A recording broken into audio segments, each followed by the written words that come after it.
अस्सलाम वालेकुम, I am fine and I hope you all are too fine. आज का मेरा जो टॉपिक है वो कोविड-19 से ही रिलेटेड है और स्पेसिफ़िकली मैं जो है आज गायनेकोलॉजी इश्यूज़ से रिलेटेड बात करूँगी, जिसमें स्पेशली उन ख़वातीन के बारे में बात करूँगी जो प्रेग्नेंट हैं या मतलब जिन्होंने अभी रिसेंटली एक्सपेक्ट किया है, या वो औरतें जो कि लैक्टेटिंग मदर्स हैं, यानी कि फ़ीड करवाती हैं अपने बच्चों को। तो उनके बारे में मैं जो है बात करूँगी आज। और सबसे पहले तो मैं आप लोगों को ये बता दूँ कि जो हमारे कोविड-19 के जो केसेस हैं वो डे बाय डे इंक्रीज़ होते जा रहे हैं। उसका एक रीज़न ये भी है कि हम अपना बिल्कुल भी ख़्याल नहीं रख रहे हैं। नॉर्मली हमें ये अवेयरनेस खुद ही इस बात की होनी चाहिए कि जब एक हम पैंडेमिक सिचुएशन में हैं तो हमें इसको किस तरीके से हम इसको कोप अप कर सकते हैं। बट स्टिल बहुत सारे माइक्रोबायोलॉजिस्ट हैं, डॉक्टर्स हैं जो कंटिन्यूस इस टॉपिक के ऊपर लेक्चर्स दे रहे हैं, लाइव सेशंस कर रहे हैं, अवेयरनेस प्रोग्राम्स हो रहे हैं। और जब तक पाकिस्तान में कोरोना नहीं आया था उससे पहले तक जो है काफ़ी सारी CMEs भी होती रही हैं। बट स्टिल अनफॉर्चुनेटली हमारे जो सिटीज़न्स हैं वो इस बात को, इसकी क्वालिटी को नहीं समझ पा रहे हैं, इस चीज़ को नहीं समझ पा रहे हैं ये कितना डेंजरस है। हम सिर्फ इस चीज़ में लगे हुए हैं कि क्या आपकी फ़ैमिली में कोरोना हुआ है, कि हमारी फ़ैमिली में हुआ है, कि आपके जानने वालों में किसी को कोरोना हुआ है। हम अभी तक बस इसी चीज़ों में जो है हैंग हुए हैं, जबकि ऐसी बात बिल्कुल भी नहीं है। कोरोना के केसेस जो हैं वो डे बाय डे इंक्रीज़ होते जा रहे हैं और अनफॉर्चुनेटली मुझे ये कहना पड़ रहा है कि जो बुरी हालत चीन में थी, यानी कि जो चाइना में थी, उससे भी कई गई गुजरी हालत जो है इस वक्त पाकिस्तान की है। यानी कि we are in the worst condition in corona cases. तो मैं अब आपको यहाँ पे ये भी बता दूँ कि सिम्टम्स क्या हैं। मैं दोबारा से रिवाइज़ कर दूँ क्योंकि कुछ चेंजेस भी आई हैं और नॉर्मली मैं इस टॉपिक पे बात नहीं करना चाहती हूँ, यानी कि केसेस जो बढ़ रहे हैं, क्योंकि उससे क्या होता है कि लोगों में स्ट्रेस पैदा होता है और इस तरह जो है इनकी इम्यूनिटी जो है वो रिड्यूस होती है। बट अब ये बताना बहुत ज़रूरी हो गया है, क्योंकि अगर थोड़ा बहुत स्ट्रेस हमने अपनी आवाम को, अपने सिटीज़न्स को ना दिया तो ये जो केसेस हैं कोरोना के वो इसी तरह से बढ़ते चले जाएंगे। तो इसलिए बहुत ज़रूरी है कि थोड़ा बहुत प्रेशराइज़ किया जाए, उनको थोड़ा बहुत इस बात का यकीन दिलाया जाए कि कोरोना एग्जिस्ट, कोरोना है और बहुत डेंजरस है। आपकी सोच भी वहाँ तक नहीं जा सकती जितना डेंजरस है। डे बाय डे उसकी जो डेथ का रेशियो है वो इंक्रीज़ होता जा रहा है। मैं यहाँ पर थोड़ा सा सिम्टम्स के बारे में डिस्कस कर दूँ। और सिम्टम्स जैसे कि पहले हमने बताया था कि ड्राई कफ़ फ़ीवर के साथ होती है, बॉडी में पेन भी होता है और जो है शॉर्टनेस ऑफ ब्रीथ का इशू होता है। लेकिन अब जो है ये भी सुनने में आ रहा है कि स्मेल से रिलेटेड इश्यूज़ भी जो है वो क्रिएट हो रहे हैं। स्मेल से रिलेटेड इश्यूज़ का मतलब क्या है? लाइक अगर आपको वायरल इन्फेक्शन ने हिट किया है तो आपको जो है स्मेल नहीं आ रही होती किसी भी चीज़ की, चाहे वो गुड स्मेल हो, बैड स्मेल हो, आपको आप बिल्कुल लाइक म्यूट हो जाते हैं। आपको इन दी सेंस ऑफ स्मेल आपको बिल्कुल भी स्मेल नहीं आ रही होती है। आप क्या खा रहे हैं, आप क्या पी रहे हैं, आपको उसका फ्लेवर समझ नहीं आ रहा होता है, ठीक है। तो इट्स नॉट नेसेसरी कि शॉर्टनेस ऑफ ब्रीथ का इशू हो या इसका कोई प्रॉब्लम हो, या जब आपको कॉफ़ या बॉडी एक्स या फ़ीवर हो तो ही आपको ऐसा फ़ील हो कि मैं कोरोना से के करीब तो नहीं जा रहा या मुझे कोरोना का प्रॉब्लम तो नहीं हो रहा। इसमें अब जो है इस स्मेल से रिलेटेड इशू भी जो है वो क्रिएट हो चुका है। वन मोर इम्पॉर्टेंट थिंग कि अब कुछ लोग जो हैं ऐसे भी हैं कि जिनको कोई सिम्टम्स भी नहीं है बट स्टिल जो उनका कोरोना जो है वो पॉजिटिव आ रहा है। तो वो भी लोग जो हैं करियर होते हैं और कोरोना स्प्रेड करने की एबिलिटी उन लोगों में भी होती है। तो इसलिए इस चीज़ को कैसे पहचाना जाए और कैसे पता चले कि सामने वाला जो है एसिम्प्टोमेटिक है, लाइक उसमें कोई सिम्टम्स नहीं है। तो उसके लिए बेस्ट थेरेपी यही है कि आप सोशल डिस्टेंसिंग कर रखें और मास्क पहनें। और चाहे सामने वाला जो है पेशेंट हो ना हो, आपको पता है या नहीं पता है, आपको मास्क पहनना है, आपको सोशल डिस्टेंस रखना है। तो यही बेहतर तरीका है अपने आप को और अपनी फैमिली को महफूज रखने का, ठीक है। तो और आज का जो मेरा टॉपिक है स्पेशली जो कि गायनेकोलॉजी से रिलेटेड है, यानी कि प्रेग्नेंट लेडीज़ को अपना किस तरीके से ख्याल रखना चाहिए, या लैक्टेटिंग जो मदर्स हैं उन्हें अपना किस तरीके से ख्याल रखना है, तो उसके बारे में थोड़ा सा डिस्कस करेंगे। तो सबसे पहले मैं आप लोगों को यहाँ पे बता दूँ कि वी हैव लेस एविडेंस, यानी कि अभी तक जो है इस बारे में हमारे पास कंप्लीट और 100% एविडेंस नहीं है। जो बातें मैं आगे डिस्कस करने जा रही हूँ, बट हम ख्याल रख सकते हैं तो हम जो है इस जंग से जीत सकते हैं, ठीक है। क्योंकि कोरोना जो है यानी कि कोविड-19 जो है बहुत ही रीसेंट है, बहुत न्यू है, तो उसके ऊपर अभी तक स्टडीज़ भी जारी हैं and we are still learning on it, ठीक है। सबसे पहले तो मैं आपको ये बात बोलना चाहूँगी कि अगर आप अपनी फैमिली प्लानिंग के लिए सोच रहे हैं या फ्यूचर में आप कंसीव करने के लिए सोच रहे हैं, तो काइंडली पोस्टपोन योर डिसीजन, क्योंकि अभी जिस तरह की पैंडमिक सिचुएशन है तो इसके लिए कोशिश ये होनी चाहिए कि अभी हम इस चीज़ को अवॉइड करें, पोस्टपोन कर दें फ़िलहाल के लिए।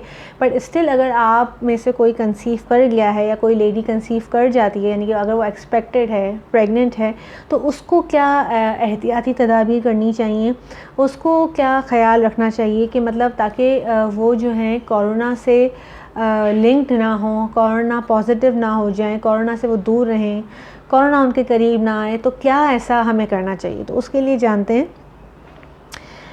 अगर आप एक्सपेक्टेड हैं तो पहले तो आप अपने आप को आइसोलेशन में ले लें, बिल्कुल उस तरीके से जैसे कि कोई detected person, corona positive person जो है अपने आप को आइसोलेट करता है।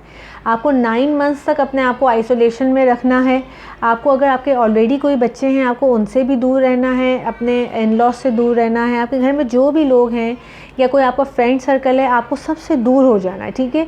क्योंकि प्रेग्नेंट लेडी जो है वो एक ऐसी इम्यूनो कॉम्प्रोमाइज लेडी, पेशेंट की तरह वो लेडी होती है जो जिसकी इम्यूनिटी बहुत ज़्यादा लो होती है, ठीक है। तो उनको कोई भी वायरल इन्फेक्शन हो, कोई भी बैक्टीरियल इन्फेक्शन हो, पहले जो है उसी को आके अटैक करता है, ठीक है। तो आपको ये करना है कि आपको अपने आप को आइसोलेट कर लेना है, और आइसोलेट करने के बाद आपको जो है सोशल डिस्टेंसिंग भी बनाए रखनी है।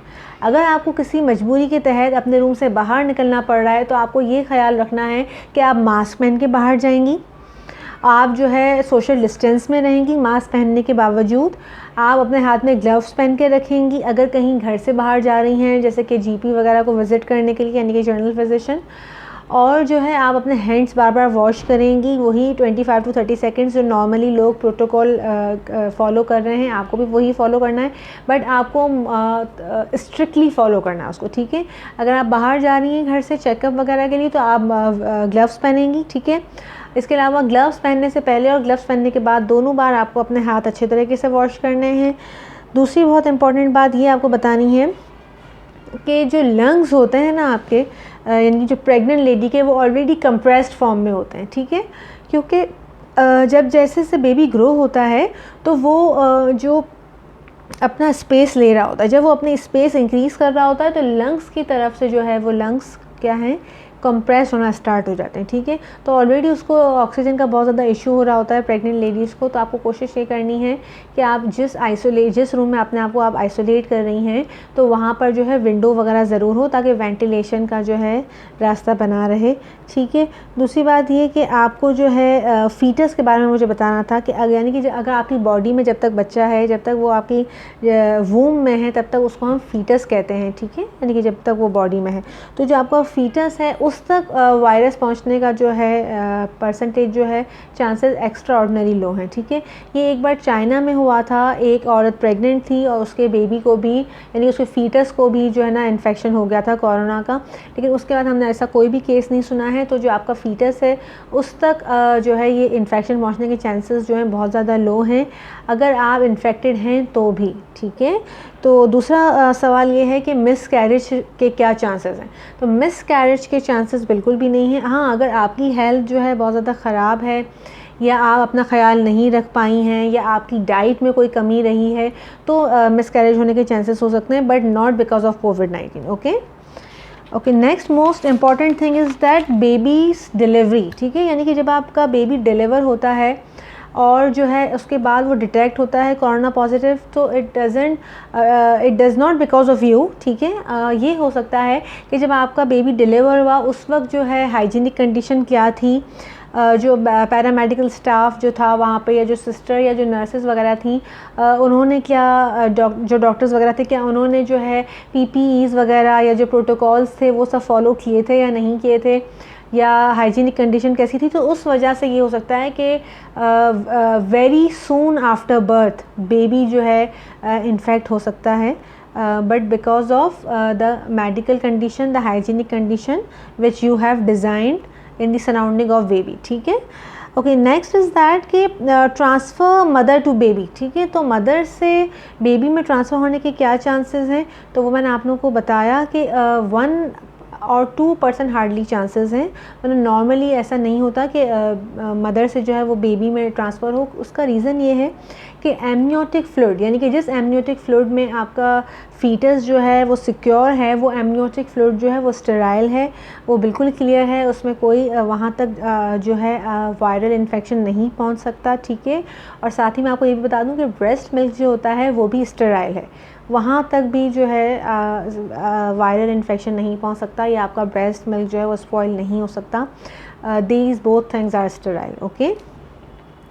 Another thing, most important thing is that कि अगर आप वायरल इन्फेक्टेड थी ड्यूरिंग प्रेगनेंसी, ठीक है, अगर अब आप बर्थ डिलीवर करने तक, यानी कि बेबी बॉर्न करने तक अगर आप ठीक हो भी गई हैं तो भी, और अगर आप ठीक नहीं भी हुई हैं, यानी कि आप स्टिल कोरोना की पेशेंट हैं तो भी, दोनों सिचुएशन में आपको जो है अपने बेबी से, यानी कि अपने इन्फेंट से एटलीस्ट 14 डेज़ तक सेपरेट रहना है, ठीक है।